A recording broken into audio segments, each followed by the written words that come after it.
Small Victory by Garnet Rogers. You've no business buying a mare like that, but buy her if you must. He bit the end off his cigar and spat it in the dust. She's old and lame, and barren too. She's not worth feed or hay. But I'll give you this.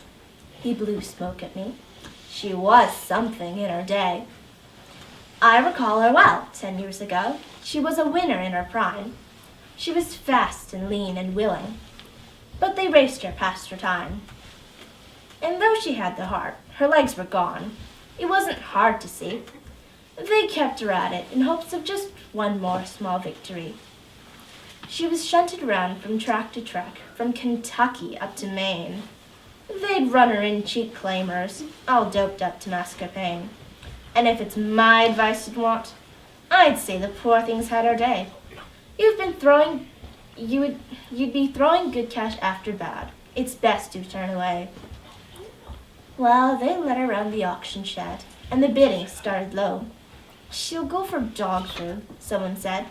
The market's been that slow.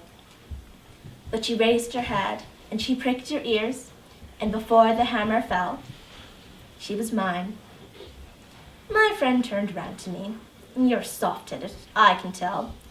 But she's been shoved from pillar to post, said I, and always done her best. They've used her up, they've wrung her dry.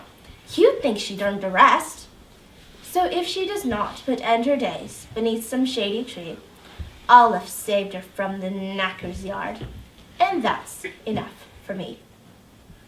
Well, that was near 2 years ago. She's filled out some since then. The more so since she's been in full. She eats enough for 10. And this morn, as I crept to the barn, around about 3:30, there stood nursing on still trembling legs one more small victory.